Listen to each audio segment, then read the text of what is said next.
Good morning, children. Today we'll be doing the first chapter of the first poem, basically, of the Flamingo. As all of you know, that the title of the book also has a meaning. Flamingo is a water bird and can fly long distances. The first poem, My Mother at 66. I just want to know how many of you are attached to your mother.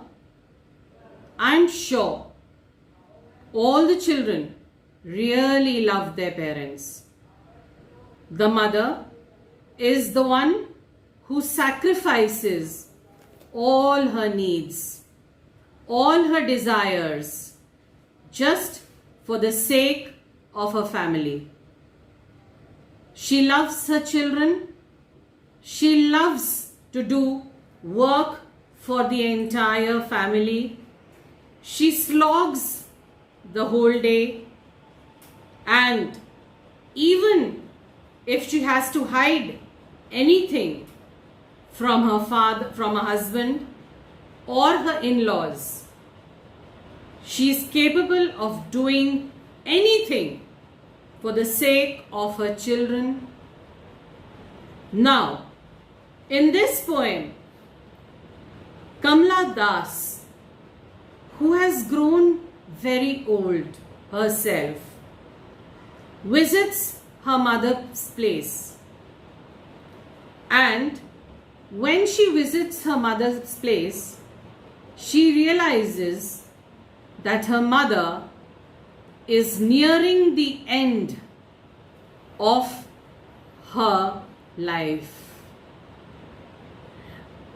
Kamla Das has drawn various examples of the complexities and subtleties of human relationships. You can see the strong bond between a mother and a daughter. When the poem begins, it clearly states that everyone, every human being, every living thing that comes on this earth will age one day. Aging means growing old. Everybody will grow old one day and then finally disappear from the face of the earth. Let us begin with the poem. The whole poem is in one long sentence. There is no full stop in the middle of the poem. Now, Kamla Das very beautifully describes that one day, after visiting her parents' place, she was going back to the airport. She was driving from her parents' home to Cochin last Friday. This is in South India. Cochin is a place in South India. So she had to take a flight to go back to her own house. And when she was going back to the airport in a taxi, her mother was with her in the taxi. So what does she do? She looks at her mother, who is sitting next to her, beside me. Doze. Mother was dozing. She had closed her eyes and she was sleeping in the car. Open mouth. The mother's mouth was open, probably because of her age. Now, in the next sentence, we have a poetic device. You know what a poetic device is? A poetic device is something which is added to the poem to give it a larger meaning. Simile and metaphor. Simile, in the word simile, you use two words like and as. Like and as. And both these words draw a comparison. Whereas in a metaphor, you do not use the words like or as. So here is the first simile. Her face ashen like that of a corpse. As all of you know that the mother had grown very old. And when one grows old, the face becomes colorless without any blood, which depicts weakness. So her face ashen. You know what is the meaning of ash? Ash means the burnt pieces of wood or coal or charcoal, which is grayish in color. And here also the face depicts a mother who is grown extremely old. Her face is being compared to that of a dead body, a corpse, a dead body which does not move, which seems lifeless, without any life, without any blood. There's no proper blood circulation. So what does Kamala Das do? She looks at a mother who is sitting beside her in the car and realizes with pain. She's pained. She feels very sorry that her mother is so old that she is nearing death. That she was as old as she looked, but soon put that thought away. But what does Kamala Das do?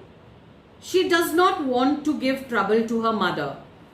She does not want to show that she is feeling sorry for her mother. She does not want to cry because she is parting from her mother. So she puts her face away and begins to look outside the car and put that thought away and looked out at young trees sprinting. Now, this is a very beautiful description, a metaphor. It is a metaphor.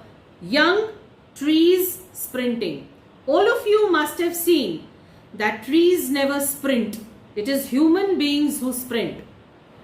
Here, the poetess is trying to differentiate between the atmosphere inside the car and the atmosphere outside the car. Inside the car, it is very quiet. Nobody is talking. Everybody is quiet, dull, devoid of energy. But outside the car, you can see as if the trees are running in the opposite direction.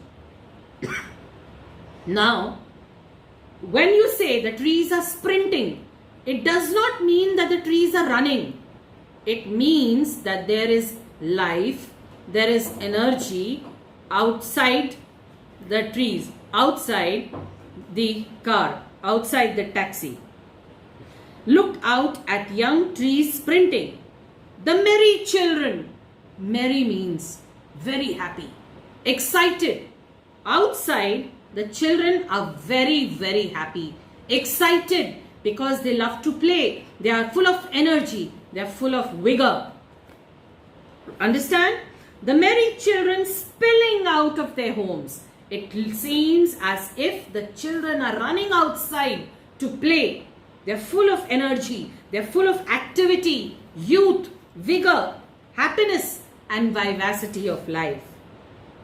But after the airport security check, how many of you have gone to the airport? All of you know that you have to undergo a security check. And after undergoing a security check, you finally go to the aeroplane. Standing a few yards away, I looked again at her wan, pale. Actually, the poetess looks at once again at her mother, whose face depicts weakness, old age. So I looked again at my mother, at her wan, pale, as late winter's moon. Here, the mother's face has been compared to the late winter's moon. All of you know that even the moon has a cyclical process. One day, it actually becomes a full moon, and after a few days, it starts decreasing, right? So, as a late winter's moon, and felt that old familiar ache. So when she looks at her mother's face, she realizes that her childhood pain, familiar ache, the pain of separation, the fear of being separated from her mother, came back to her. And this fear was instilled in her right from the age when she was a small child. And this still is today. She fears separation from her mother. And how this is only going away to her house. No, it is more than that. She knows her mother has become old, she's aged, and you never know when the innings might end. My childhood's fear, but all I said. But she does not actually say anything to her mother. Instead, she gives a very positive response to her mother and says a few words. See you soon, Amma. Mother, I will meet you once again. I will come again. She does not stress on the point that I'm scared of you dying. I'm scared of being separated from you. She keeps the fear within, and she does smile. She smiles, smile, and smile.